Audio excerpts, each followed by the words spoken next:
Bismillahirrahmanirrahim. Assalamualaikum warahmatullahi wabarakatuh. Selamat pagi teman-teman. Semoga tetap semangat menjalankan kuliah online ya. Baik, kami dari kelompok 2 ingin menjelaskan tentang prinsip dan acuan penilaian yang beranggotakan saya sendiri, Delta Oktami, ada Desma Kurniawati, Erika Saputri, Puput Reviranda Saputri, dan Reza Putri Pradiwa dan Ria Febriani. Adapun materi yang kami bahas, yang pertama ada pengertian evaluasi pembelajaran, yang kedua proses pelaksanaan evaluasi, yang ketiga cara acuan dalam penilaian, yang keempat jenis-jenis alat evaluasi dan tujuannya, yang kelima penilaian acuan norma dan patokannya. Baiklah, langsung saja kita masuki materi yang pertama, yaitu dijelaskan oleh saya sendiri. Yang pertama adalah pengertian evaluasi pembelajaran. Nah, mungkin pengertian ini sudah dijelaskan oleh kelompok sebelumnya, tetapi saya akan bahas sedikit tentang pengertian evaluasi pembelajaran.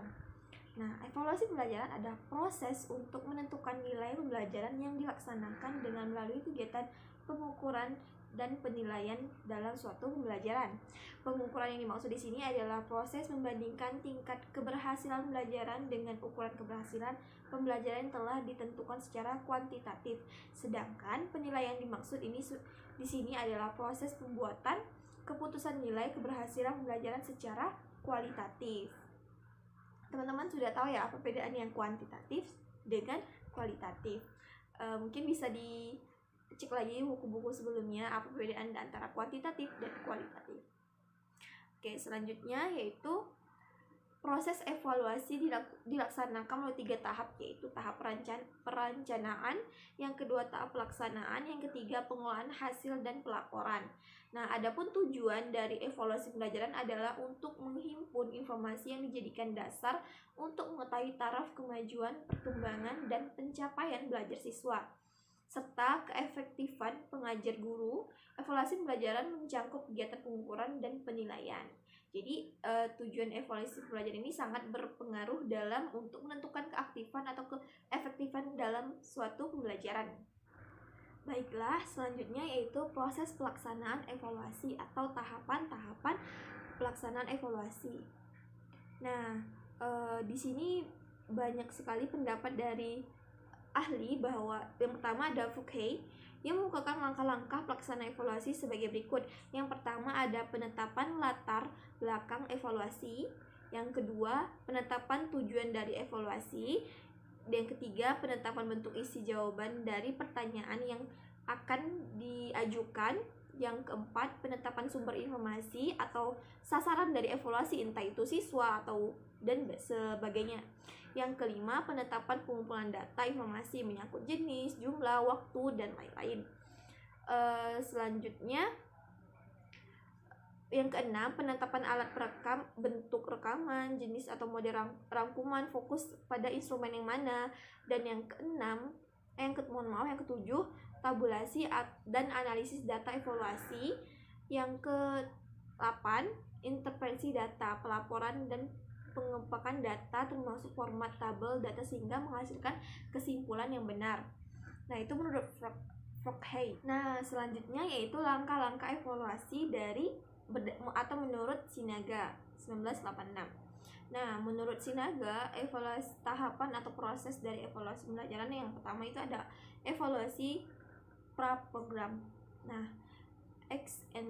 example ante or pre-program evaluation merupakan kegiatan pelaksanaan program sebelum implementasi program. Nah, itu berarti sebelum dari implementasi program evaluasi. Yang kedua, evaluasi program yang sedang berjalan, ongoing program evaluation, yaitu evaluasi program sewaktu kegiatan sedang berlangsung dengan tujuan menemukan sesuatu hambatan yang secara langsung dapat diambil pemecahannya.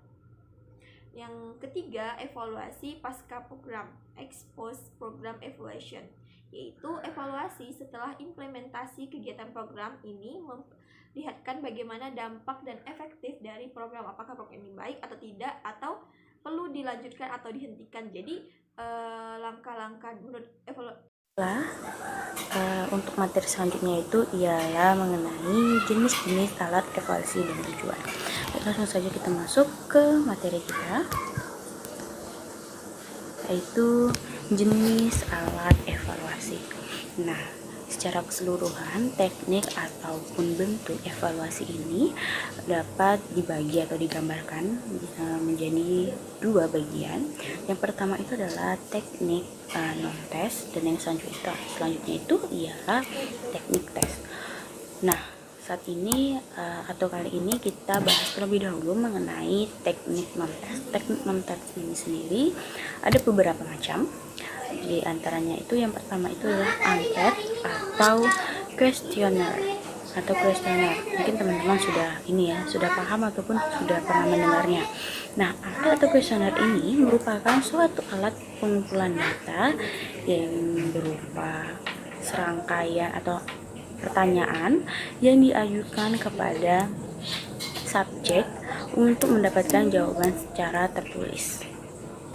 Jadi kita itu mengumpulkan data yang berisi beberapa pertanyaan ataupun pertanyaan secara tertulis ini sendiri. Kemudian kita berikan atau kita meminta saran kepada orang-orang untuk menjawab dan juga membantu kita dalam mengisi kuesioner ini sendiri. Nah, selanjutnya itu ialah angket dapat digolongkan atau dibagi menjadi dua, yaitu angket langsung dan juga angket tidak langsung. Nah, apa sih bedanya? Nah, kalau untuk angket langsung ini sendiri merupakan jawaban ataupun isiannya dari angket ini sendiri, subjeknya ini diselidiki terlebih dahulu. Jadi kita cari tahu dulu nih, kalau misalnya seseorang itu menjawab ataupun mengisi angket ini, kita harus pahami dulu dia ini seperti apa orangnya. Maksudnya ini sendiri tuh dia sudah, kita membahas tentang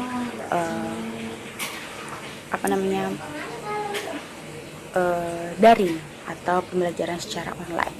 Nah, kita lihat dulu nih orang ini melakukan daring itu atau tidak. Kalau orang ini melakukan daring itu, kita akan melakukan angket secara langsung. Nah, kalau untuk angket secara tidak langsung ini, mereka itu menjawab atau mengisi angket tersebut bukan subjek yang diselidiki sendiri. Jadi kita mengisi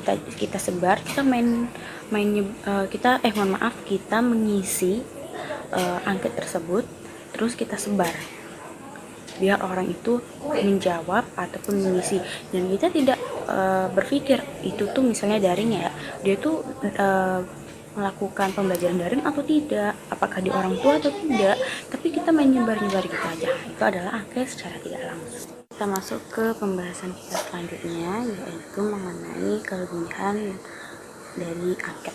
Nah, apa saja sih kelebihan dari angket ini sendiri? Nah, yang pertama, kelebihan dari angket itu pertanyaan-pertanyaannya itu telah disiapkan. Nah, kenapa demikian? Waktu yang efisien untuk menjangkau responden dalam jumlah yang banyak. Jadi itu dia sudah terkoordinir nih dalam pertanyaan yang mau dianu.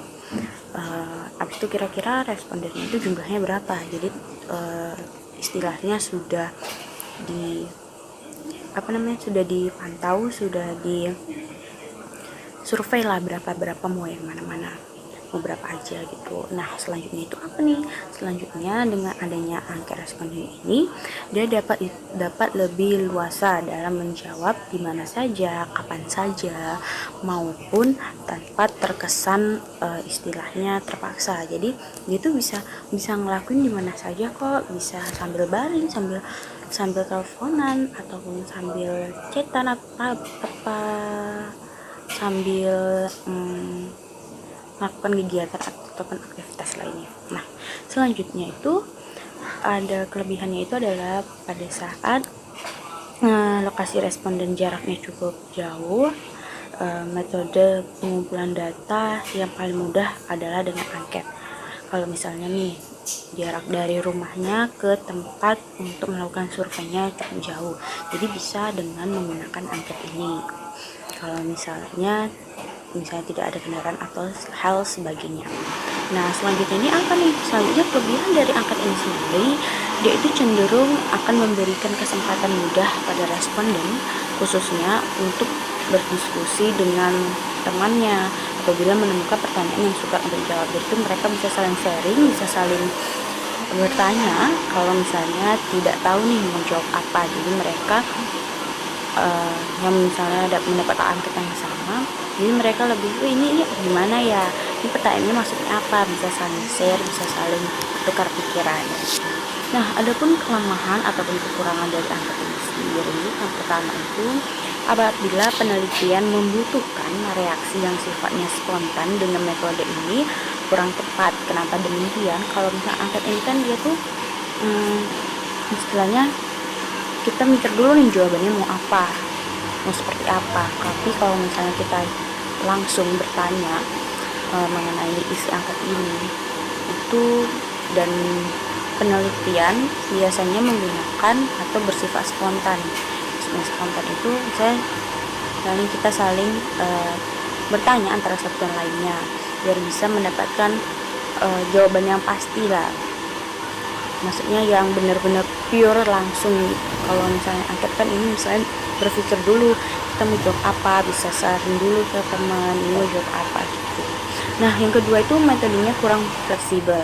Kejadiannya hanya terpancang pada pertanyaan yang ada, yaitu hanya pertanyaan-pertanyaan fokus gitu. Misalnya pertanyaannya ini, jawabannya ini gitu. Kalau misalnya secara spontan seperti yang tadi itu dia kan secara tidak langsung menggali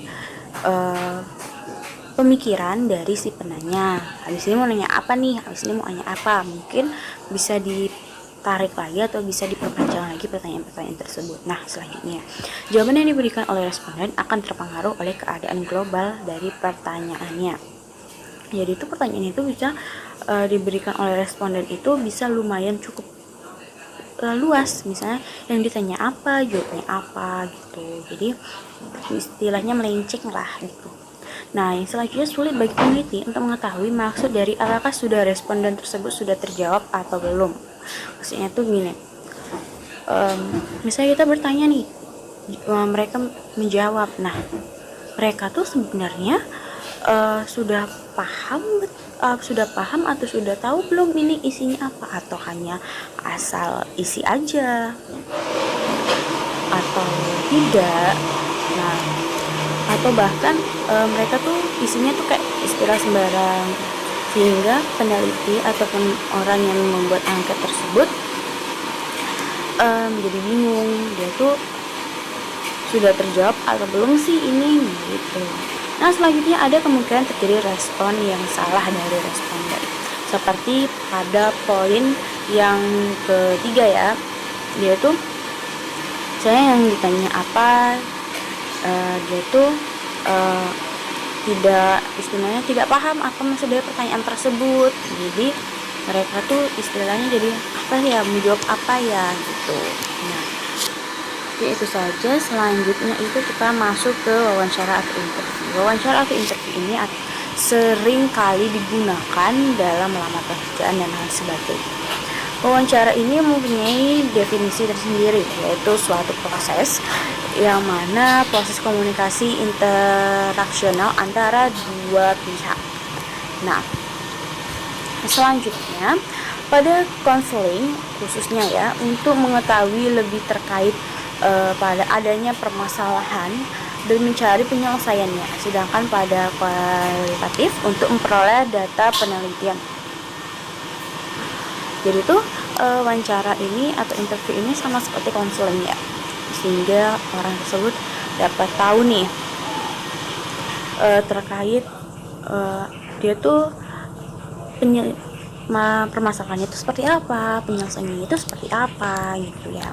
Nah, selanjutnya sedangkan pada istilah kualitatif ini sendiri untuk istilahnya pendataan diperoleh nih, dia tuh seperti ini, dia seperti itu. Kalau tadi konseling dia tahu apa masalahnya dan apa penyelesaiannya, tapi untuk pada saat kualitatif ini dia tuh istilahnya dapat pendataan, kayak kita wawancara gitu. Misalnya ada perusahaan ataupun ada tempat-tempat yang membuat kayak istilahnya catatan, oh dia tuh seperti ini nih, dia tuh datanya tuh maksudnya yang kita butuhkan seperti ini, dia masuk enggak ini seperti ini, gitu ya. Selanjutnya itu adalah tujuan dari wawancara. Apa sih tujuan dari wawancara ini sendiri? Nah, tujuan dari wawancara ini sendiri itu yang pertama adalah discovery, yaitu untuk mendapatkan kesadaran bahwasannya kesadaran baru itu tentang aspek kualitatif dari suatu permasalahan. Seperti tadi ya, data permasalahannya, istilahnya dia tuh masalahnya seperti apa gitu, apakah dia bisa atau tidak gitu melakukan suatu pekerjaan. Nah, selanjutnya itu pengukuran psikologi. Data yang diperoleh dari wawancara akan diinterpretasikan dalam rangka mendapatkan permasalahan tentang subjek dalam rangka melakukan diagnosis permasalahan subjek dan usaha mengatasi masalah tersebut. Jadi itu pengukuran psikologi itu seperti kita lagi wawancara nih. Nah, terus kamu masalahnya apa? Kenapa kamu kekurangannya itu seperti apa? Kalau kekurangan dari diri kamu, pastinya setiap wawancara itu pasti ditanya kelebihan dan kekurangan dari masing-masing orang tersebut. Nah, pada saat dia menunjukkan permasalahannya ataupun kekurangan yang ada dari dia itu harus menyertakan mengatasi masalah tersebut. Misalnya saya kurang dalam fokus. Nah, dalam walaupun saya kurang dalam fokus atau mengingat, saya melakukan biar tidak terjadi kesalahan, saya melakukannya. Atau jika saya mendapatkan suatu plan baru, saya akan menulisnya di buku kecil kita atau buku pribadi saya gitu. Jadi di list gitu. Jadi saya walaupun saya kurang dalam mengingat misalnya, tapi saya sudah memiliki buku ini. Jadi setiap apa yang saya butuhkan ataupun setiap apa yang akan ingin dikerjakan selalu ada di situ. Jadi dia itu memberikan apa istilahnya ya, memberikan solusi dari permasalahan mereka tersebut. Nah, selanjutnya pengumpulan data penelitian. Pengumpulan data penelitian ini dia itu informasi yang dikumpulkan untuk mendapatkan suatu penjelas atau pemahaman mengenai suatu fenomenal. Jadi kita tuh dapat untuk mendapatkan penjelasan atau pemahaman mengenai suatu hal atau fenomena. Jadi dapat dengan mudah nih untuk informasi yang dibutuhkan. Misalnya data-data yang tadi wawancara dikumpulkan, langsung dipahami satu-satu gitu. Mana yang terseleksi, mana yang tidak, mungkin seperti itu ya. Selanjutnya itu ialah kelebihan dari wawancara. Pasti kelebihan dari wawancara itu yang pertama itu adalah flexibility, yaitu pewawancara dapat secara luas mengajukan pertanyaan sesuai dengan situasi yang dihadapi pada saat itu. Jadi itu yang wawancara itu istilahnya kita mau tahu nih orang itu kemampuannya seperti apa. Jadi yang penanya itu bebas mau menanya apa saja kepada pewawancara. Nah, selanjutnya itu adalah nonverbal behavior, yang mana pewawancara dapat mengobservasi perilaku nonverbal, misalnya rasa suka, tidak suka, atau perilaku lainnya pada saat pertanyaan diajukan dan juga dijawab oleh responden. Jadi ada pepatah ataupun kata-kata yang first impression yang paling penting. Nah, jadi kita harus nonverbal ini penampilan kita ya, sikap kita dalam wawancara, tegang atau tidaknya. Nah, seperti itu. Nah, selanjutnya itu sehingga dia tuh tahu nih kita cocok gak nih bekerja di sini. Nah, seperti itu.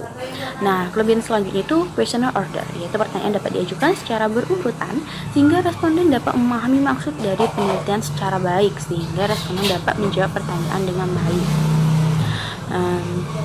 Berturut nih, misalnya namanya siapa, lulusan apa, jadi berurutan. Jadi yang menjawab ini tidak bingung, tidak grogi dan tidak ribet gitu lah.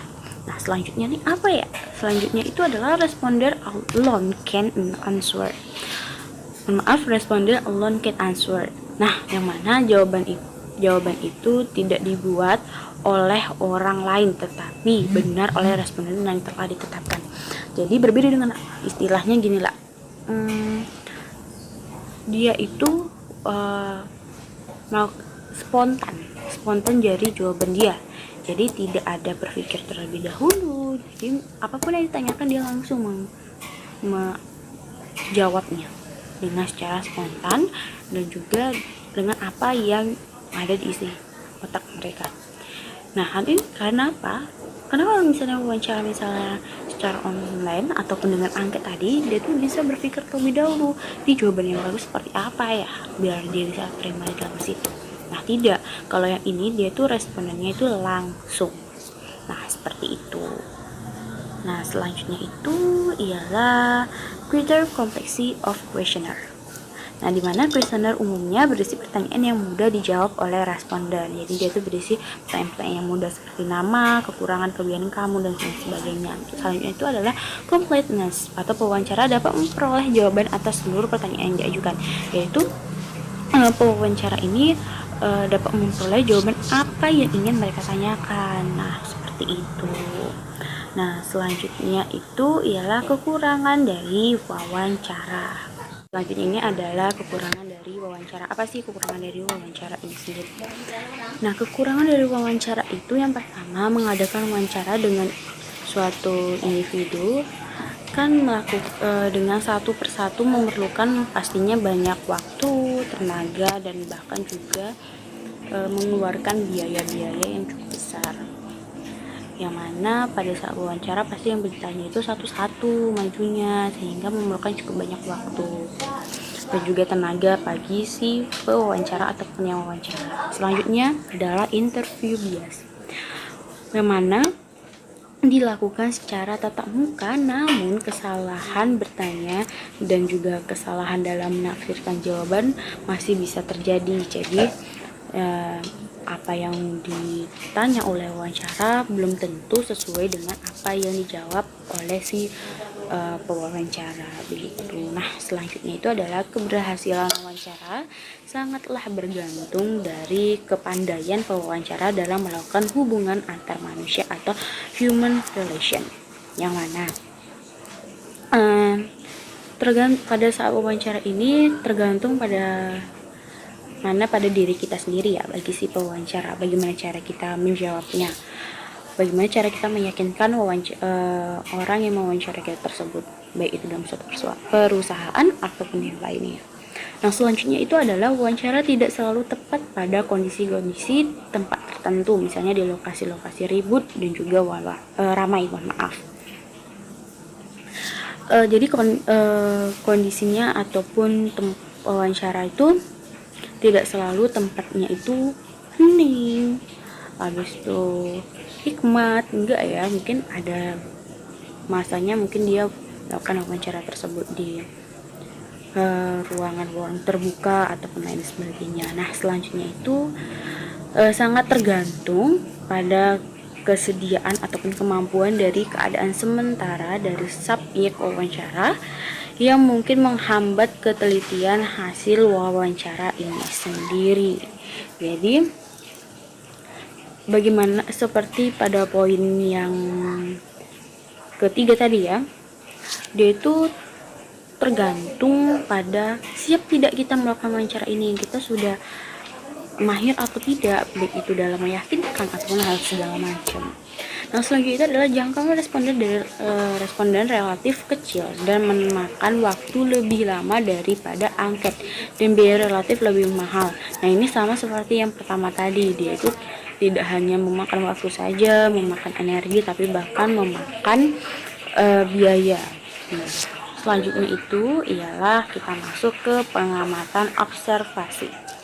Nah, yang mana observasi adalah metode ataupun cara yang menganalisis dan mengadakan pencatatan secara sistematis yang mana mengenai tingkah laku, melihat ataupun mengamati individu atau kelompok secara langsung. Jadi observasi itu pengamatan. Jadi misalnya kita mengamati langsung nih, sama seperti wawancara tadi kan. Kalau wawancara itu kan tidak hanya sekedar wawancara aja, tapi dia mengamati dia itu seperti apa. Nah, ini sama seperti pengamatan atau observation, maaf. Selanjutnya, apa sih kelebihan dari observation atau pengamatan ini sendiri? Nah, yang pertama, data yang dikumpulkan melalui observasi cenderung mempunyai keandalan yang tinggi. Jadi, kalau misalnya kita observasi secara langsung, jadi kita dalam melakukan baik itu penelitian ataupun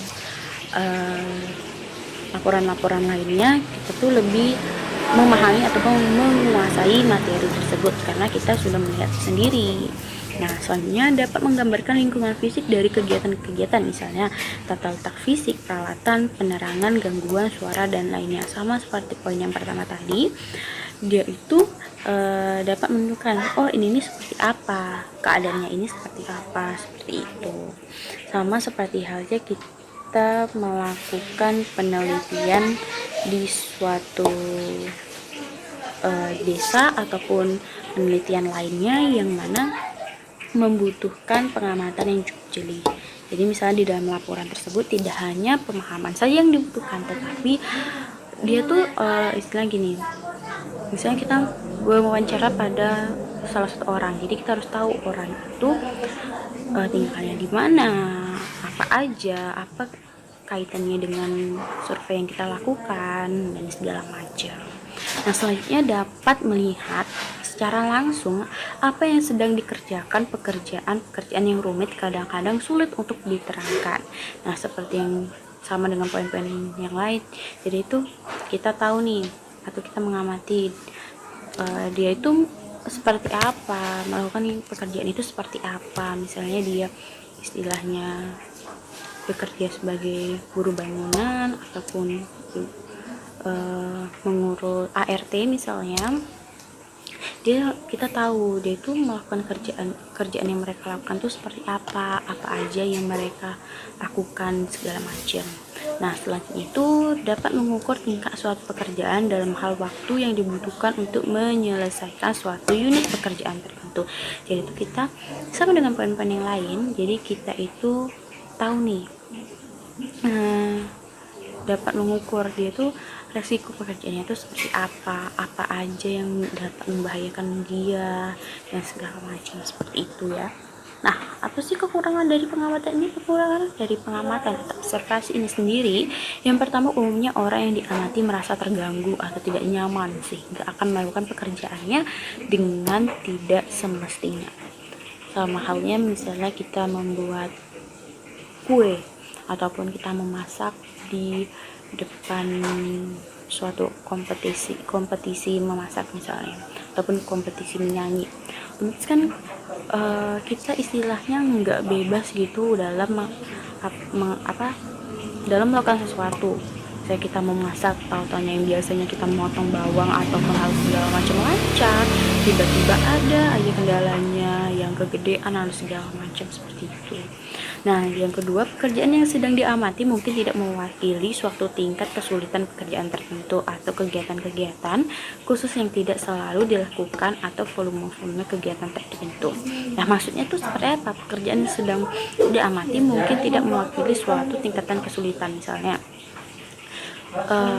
pekerjaan kita seperti yang tadi ya, pengamati tadi, misalnya ternyata pekerjaan kita misalnya gimana ya, misalnya gini, pekerjaan itu kirain kita cukup berat, ternyata setelah diamati tidak seberat yang kita bayangkan, seperti itu. Mungkin seperti pendapat ya. Nah, selanjutnya itu kurangannya itu adalah yang ketiga, atau yang selanjutnya itu adalah dapat mengganggu proses yang sedang diamati, sama seperti poin yang pertama. Jadi yang tadinya yang bisa tiba-tiba nggak bisa, lupa lirik atau segala macam. Nah, yang selanjutnya, orang yang diamati cenderung melakukan pekerjaannya dengan lebih baik dari biasanya dan sering menutup-nutupi kejelek-jelekannya.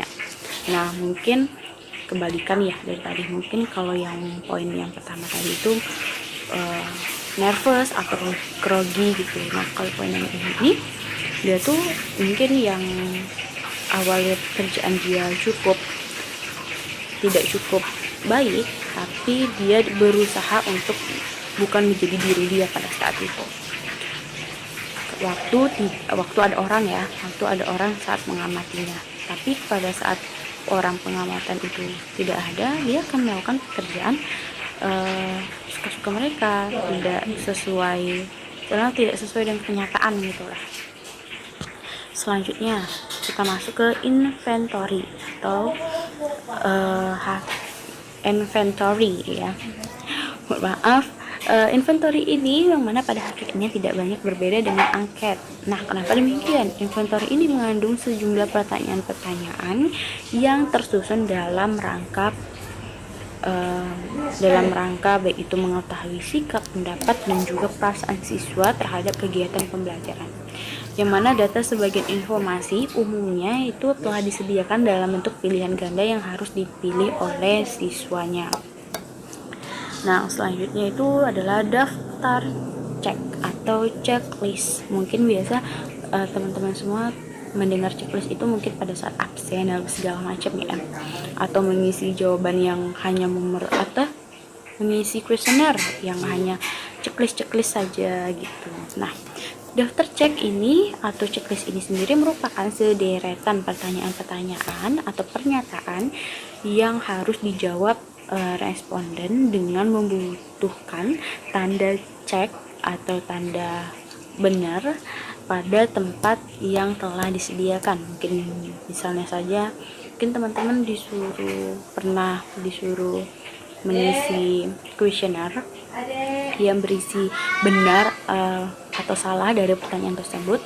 Nah, diisinya dengan menggunakan checklist, mungkin seperti itu.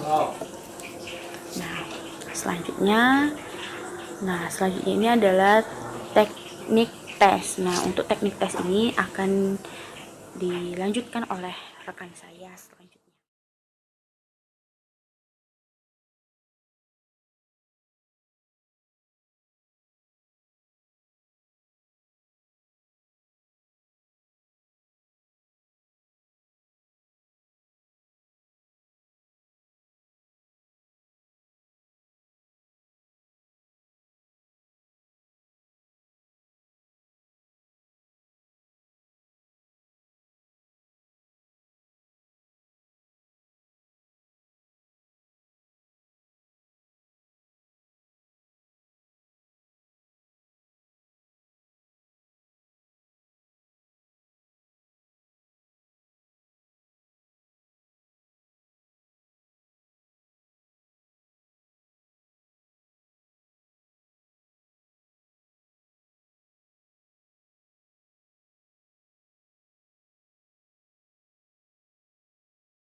Assalamualaikum warahmatullahi wabarakatuh. Saya Puput Trifirandra. Di sini saya akan menyampaikan tentang jenis-jenis alat evaluasi.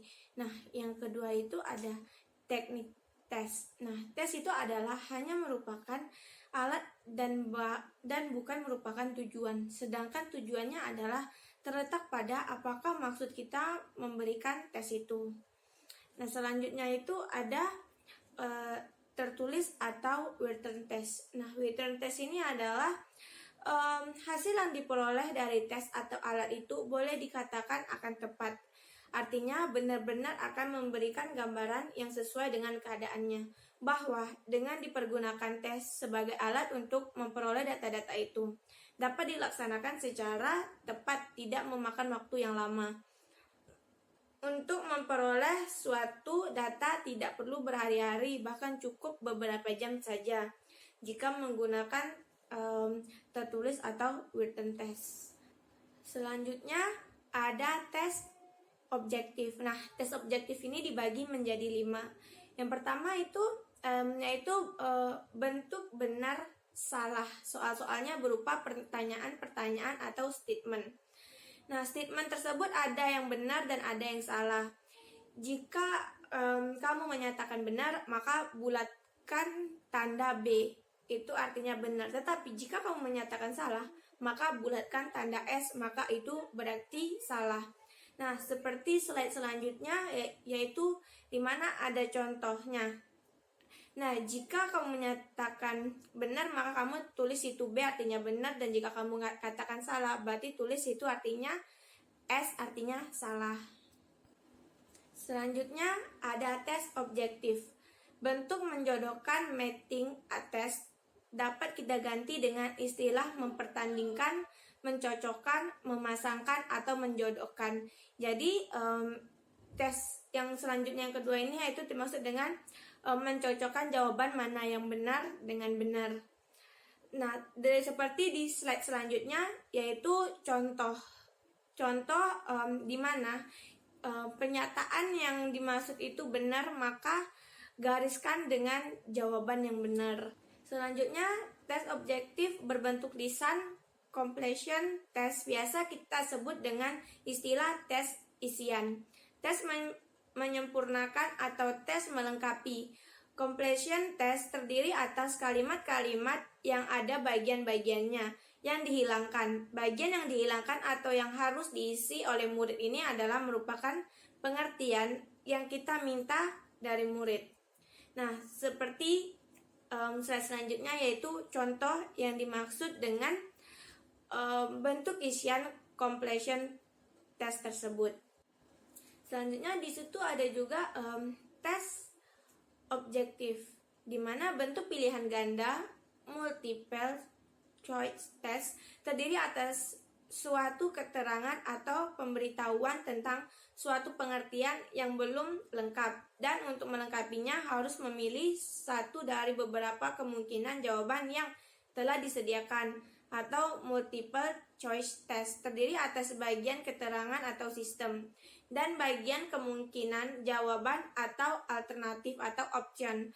Kemudian jawaban atau option terdiri atas satu jawaban yang benar, yaitu kunci jawaban dan beberapa pengecoh.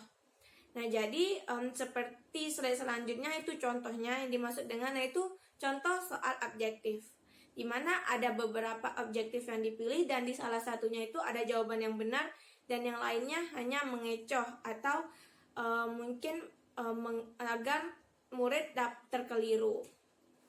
Nah, selanjutnya ada kekurangan dari objektif. Tes objektif. Yang pertama, menyusunnya sulit. Yang kedua, kurang dapat mengukur atau mengungkap proses berpikir yang tinggi atau mendalam. Yang ketiga, terbuka kemungkinan bagi siswa bermain spekulasi. Yang keempat, siswa dapat kerjasama sebab jawabannya mudah meniru seperti kayak A, B, C, D, E. Yang kelima, banyak memakan biaya karena jawaban item-item tes harus banyak jumlah pengikut tes. Dan yang keenam, murid sering menerka-nerka dalam pemberian jawaban karena mereka belum menguasai bahan pelajar tersebut. Nah, selanjutnya itu ada kelebihan dan kekurangan dari tes objektif. Yang pertama kita bahas kelebihan dulu ya. Kelebihannya itu ada untuk menjawab tes objektif tidak banyak memakai waktu dalam nilai tester lebih objektif. Nah, yang kedua, pemberian nilai dan cara menilai tes objektif lebih cepat dan mudah karena tidak menuntut keahlian khusus daripada si pemberi nilai. Dan yang ketiga, lebih mudah dan cepat. Cara memeriksanya karena dapat menggunakan kunci tes, bahkan alat-alat hasil kemajuan teknologi. Dan cara yang keempat, butir-butir soalnya mudah dianalisis dari segi derajat kesukaran, daya pembedaan, validitas, dan reliabilitasnya. Selanjutnya ada tes subjektif. Nah, Tes esai atau subjektif adalah sejenis tes kemajuan belajar yang memerlukan jawaban yang bersifat pembahasan atau uraian kata-kata. Soal-soal berbentuk esai ini menuntun kemampuan siswa untuk dapat mengorganisir, menginterpretasi, menghubungkan pengertian-pengertian yang telah dimiliki. Bedanya dengan tes objektif tadi bahwa kalau objektif dia memiliki beberapa pilihan untuk menjawab.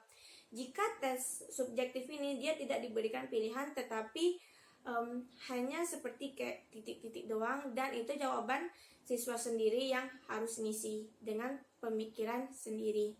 Nah, ada juga kelebihan dan kekurangan tes subjektif. Yang pertama kita masuk kelebihan tes subjektif. Yang pertama itu pembuatannya mudah. Yang kedua, dapat mengurangi timbulnya spekulasi di kalangan siswa. Dapat mengetahui seberapa jauh tingkat kedalaman dan pengetahuan siswa. Yang keempat, siswa terdorong berani mengungkapkan pendapatnya. Adapun kekurangan tes subjektif. Kekurangan yang pertama itu ada kurang representatif atau mewakili materi karena soal terbatas. Yang kedua, cara mengoreksinya cukup sulit. Yang ketiga, dalam penilaiannya tes dapat bersifat subjektif. Yang keempat, koreksinya tidak dapat diwakili orang lain. Yang kelima, validitas atau daya ketempatan mengukur, dan reliabilitas atau daya keajengan mengukur pada umumnya rendah.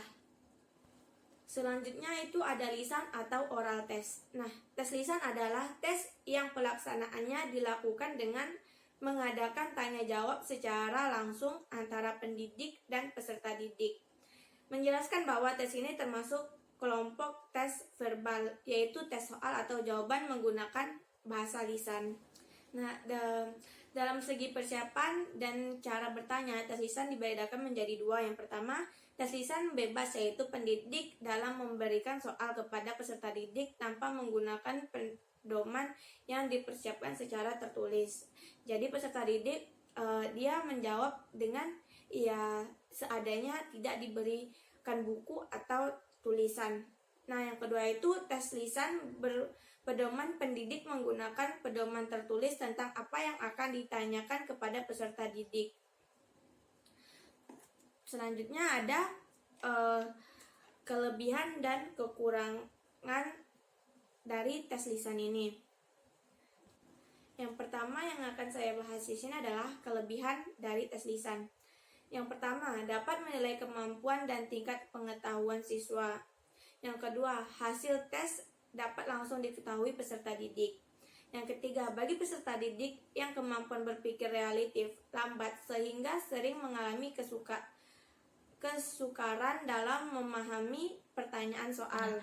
Tes Baiklah teman-teman, di sini Rika akan menjelaskan tentang tujuan evaluasi pembelajaran. Nah, di mana tujuan secara umum tujuan evaluasi pembelajaran adalah untuk mengetahui efektifan dan efisien sistem pembelajaran, baik yang menyangkut tentang tujuan materi, metode, media, sumber belajar, lingkungan maupun sistem penilaian itu sendiri. Nah, untuk menghimpun bahan, keterangan atau data yang dijadikan sebagai bukti mengenai taraf kemajuan anak didik dalam mengalami proses pendidikan secara jangka waktu tertentu. Nah, di mana tujuan khusus penilaian dalam pembelajaran penugasannya disampaikan dalam bentuk lisan atau tertulis, dan tugasnya dinyatakan dengan perbuatan oleh penampilan untuk menelusuri dan melacak proses belajar peserta didik sesuai dengan rencana pelaksanaan pembelajaran yang telah diterapkan. Materi yang saya sampaikan. Selanjutnya itu checking up, yaitu untuk mengecek ketercapaian kemampuan peserta didik dalam proses pembelajaran dan kekurangan-kekurangan peserta didik selama mengikuti proses pembelajaran. Nah, selanjutnya itu ada finding out, yaitu untuk mencari, menemukan dan mendeteksi kekurangan, kesalahan, atau kelemahan peserta didik dalam proses pembelajaran sehingga guru dapat dengan cepat mencapai alternatif solusinya. Summing up yaitu untuk menyimpulkan tingkat penguasaan peserta didik terhadap kompetensi yang telah diterapkan. Hasil menyimpulan ini dapat digunakan guru untuk menyusun laporan kemajuan belajar sebagai pihak yang berkepentingan. Selanjutnya, ini akan dijelaskan oleh rekan saya. Terima kasih. Assalamualaikum warahmatullahi wabarakatuh. Saya Desma Pungwati. Di sini saya akan menjelaskan materi tentang acuan penilaian. Nah, lanjut.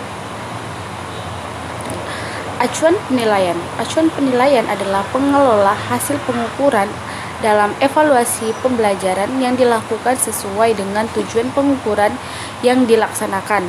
Nah, jika penilaian bertujuan untuk membandingkan keberhasilan seseorang peserta didik, maka secara relatif dengan peserta didik lainnya, maka dilakukan penilaian acuan norma atau disingkat dengan PAN.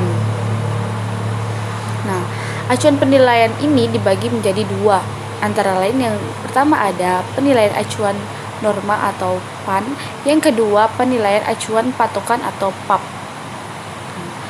Penilaian acuan norma atau PAN adalah penilaian yang menggunakan acuan pada rata-rata kelompok.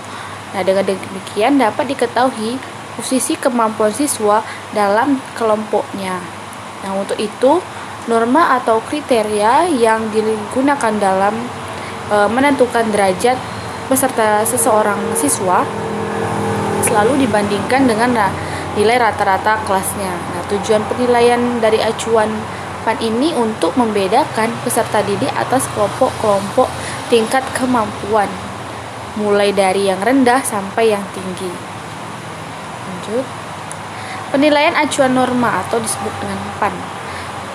Penilaian acuan norma dapat diilustrasikan sebagai ujian nasional atau UN yang dikenal adanya nilai UN murni yang berasal dari penilaian yang dilakukan secara komputerisasi dengan menggunakan persentase yang menunjukkan tingkat kemampuan atau penguasaan peserta didik tentang materi ajar yang diujikan.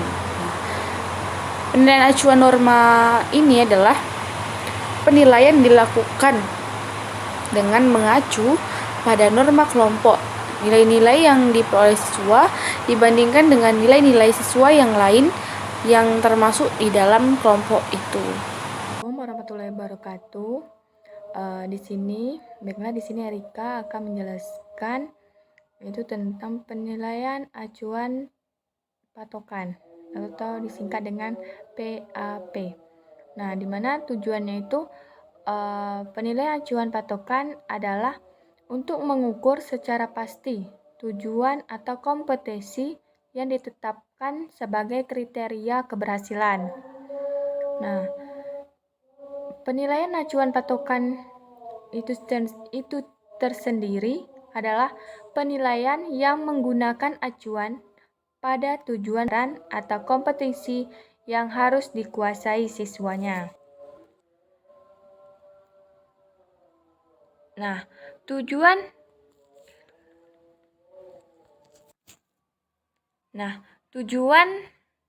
acuan patokan adalah untuk mengukur secara pasti tujuan kompetensi yang diterapkan sebagai kriteria keberhasilannya. Penilaian acuan patokan bermanfaat dalam upaya meningkatkan kualitas hasil belajar sebab peserta didik diusahakan untuk mencapai standar yang telah ditentukan dan hasil belajar peserta didik dapat diketahui derajat pencapaiannya. Nah, penilaian acuan norma atau disingkat dengan PAN merupakan pendekatan klasik karena penampilan pencapaian hasil belajar siswa pada suatu tes dibandingkan dengan penampilan siswa lain yang mengikuti tes yang sama. Pengukuran ini digunakan sebagai metode pengukuran yang menggunakan prinsip belajar kompetitif. Selanjutnya. Nah, penilaian pada acuan patokan itu biasanya disebut juga kriteria evaluation, merupakan pengukuran yang menggunakan acuan yang berbeda. Dalam pengukuran ini, siswa dikomparasikan dengan kriteria yang telah ditentukan terlebih dahulu dalam tujuan instruksional, bukan dengan penampilan siswa yang lain. Keberhasilan ini dalam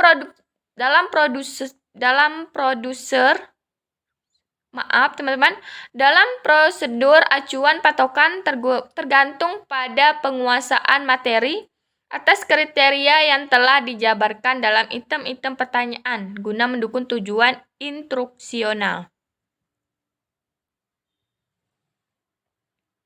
Nah, melalui PAP berkembang upaya untuk meningkatkan kualitas pembelajaran dengan melaksanakan tes awal atau pre-test dan tes akhir atau post-test.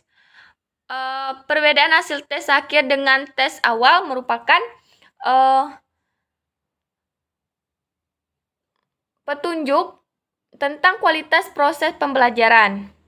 Pembelajaran yang menuntut pencapaian kompetensi tertentu sebagaimana diharapkan dan termuat pada kurikulum saat ini. PAP merupakan cara pandang yang harus diterapkan. Oke, mungkin itu saja yang dapat saya sampaikan. Slide selanjutnya akan disampaikan oleh rekan saya. Sekian, terima kasih.